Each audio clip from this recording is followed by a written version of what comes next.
दोस्तों, डिफेंस और world affair से जुड़ी इस समय की 4 बड़ी खबर सामने आ रही है, जिसके बारे में इस वीडियो में हम बात करने वाले हैं। पहली खबर न्यूक्लियर सबमरीन के क्षेत्र से सामने आ रही है। दरअसल भारत के दुश्मनों की नजर इस समय भारत की हर गतिविधि पर है। ऐसे में भारत की नौसेना अपनी शक्ति को बढ़ाने में जुटी हुई है। ऐसे में SSBW सबमरीन पर जोर दिया जा रहा है। यह एक ऐसी सबमरीन होती है जो कि बैलिस्टिक मिसाइल को भी लॉन्च करने में सक्षम होती है और सीक्रेट तरीके से किसी भी देश के अंदर घुस सकती है।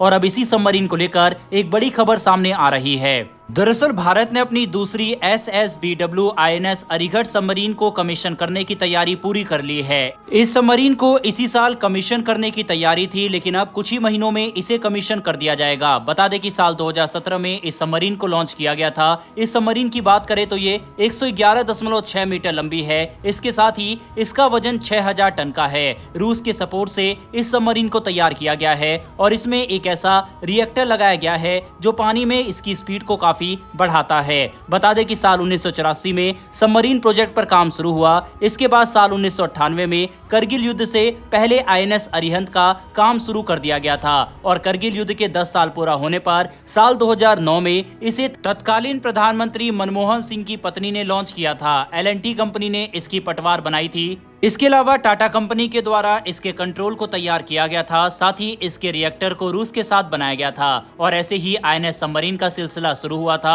और भारत अब तक ऐसी 3 सबमरीन को बना चुका है। दूसरी को तो कमीशन भी भारत करने जा रहा है। फिलहाल बढ़ते हमारी दूसरी खबर की तरफ, जो कि DRDO से सामने आ रही है। DRDO ने भारत की अपनी एयर लॉन्च हाइपरसोनिक मिसाइल का सफल परीक्षण कर लिया है। इस मिसाइल का नाम रुद्रम 2 हाइपरसोनिक मिसाइल है। अब भारत ने इसका सफल परीक्षण यानी कि इसके टेस्टिंग को पूरा कर लिया है। टेस्टिंग के दौरान इस मिसाइल ने अपने लक्ष्य को सटीकता से हासिल किया। इसके अलावा इसकी स्पीड की बात करें तो इस मिसाइल की स्पीड 6791 किलोमीटर प्रति घंटा है।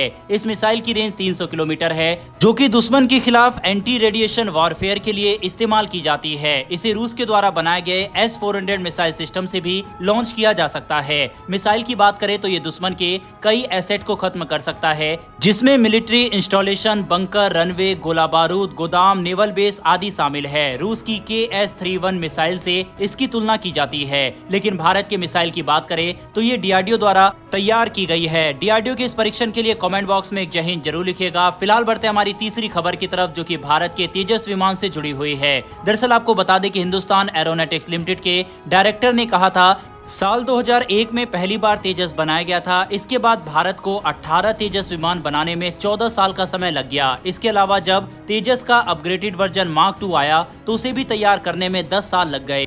यानी कि पहली उड़ान से अब तक 23 सालों में भारत केवल 40 तेजस ही बना पाया। अभी इंडियन एयरफोर्स ने 83 तेजस विमान की यूनिट का ऑर्डर दिया है और इसको पूरा करने के लिए हिंदुस्तान एरोनॉटिक्स लिमिटेड अपने प्रोडक्शन को काफी तेजी से बढ़ाने वाला है। बताया जा रहा है कि अगले 10 सालों में इंडियन एयरफोर्स की डिमांड को पूरा कर लिया जाएगा। इसके लिए बेंगलुरु में असेंबली लाइन, जो कि 8 तेजस विमान हर साल बनाती है, उसकी प्रोडक्शन को दोगुना किया जाएगा।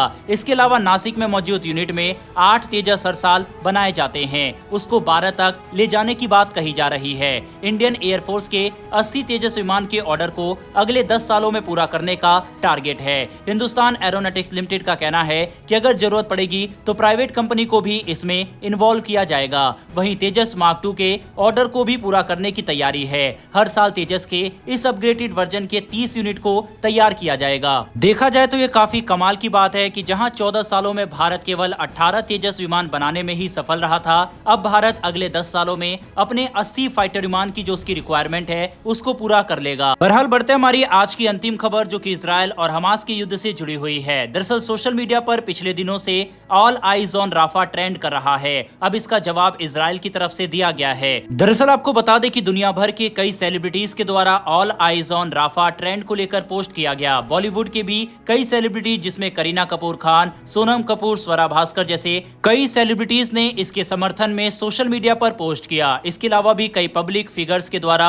सोशल मीडिया पर पोस्ट किए गए और साथ ही सोशल मीडिया पर अनेक लोगों ने इसको लेकर बड़ी संख्या में AI से जनरेटेड इमेज को पोस्ट किया। दरअसल इजराइल की वायुसेना की तरफ से गाजा पर एयर स्ट्राइक की गई थी, जिसमें राफा इलाके में 45 लोगों की मौत हो गई। बताया गया था एक रेफ्यूजी कैंप पर इजराइल ने अटैक किया, जिसमें बच्चे भी रह रहे थे। ग्लोबली ये मुद्दा चर्चा में आ गया। हालांकि इजराइल की तरफ से कहा गया कि रेफ्यूजी कैंप पर किसी भी तरीके का कोई हमला नहीं किया गया। लेकिन अब दोस्तों इजराइल ने अपनी ओर से इसका जवाब दिया है। इजराइल ने लोगों से पूछा है कि जो लोग लगातार हमास के समर्थन में पोस्ट कर रहे हैं वह सभी लोग 7 अक्टूबर 2023 को कहां थे जब हमास ने इजराइल पर हमला किया था। 7 अक्टूबर को बड़ी संख्या में आतंकवादियों ने इजराइल में घुसकर लोगों को मारा था। सिविलियन को पकड़कर बंदी बना लिया गया था, जिसमें 1160 लोगों की जान चली गई थी। 250 से ज्यादा लोगों को बंधक बनाया गया, जिसमें से इजराइल कहता है कि 99 लोग तो अभी भी बंधक है और 31 लोगों की मौत हो चुकी है। इजराइल ने लोगों से पूछा है कि उस समय एक तस्वीर वायरल हुई थी जिसमें हमास का एक आतंकवादी बच्चे के सामने बंदूक लेकर खड़ा था। तब ये सारे लोग कहां थे? हमास की तरफ से पहले हमला शुरू हुआ था और उसी का जवाब अब इजराइल दे रहा है। सोशल मीडिया पर अब ये मुद्दा काफी ज्यादा ट्रेंड कर रहा है। इस विषय पर आपकी क्या राय है? कमेंट बॉक्स में लिखकर जरूर बताइएगा। बहरहाल दोस्तों इस वीडियो में इतना ही। इन्फॉर्मेशन और वीडियो पसंद आई हो तो वीडियो को लाइक करके हमारी आने वाली डेली ऐसी वीडियो के लिए चैनल को सब्सक्राइब कर बेल नोटिफिकेशन अवश्य दबा लें। फिर मिलेंगे ऐसी एक नई वीडियो के साथ। धन्यवाद। जय हिंद।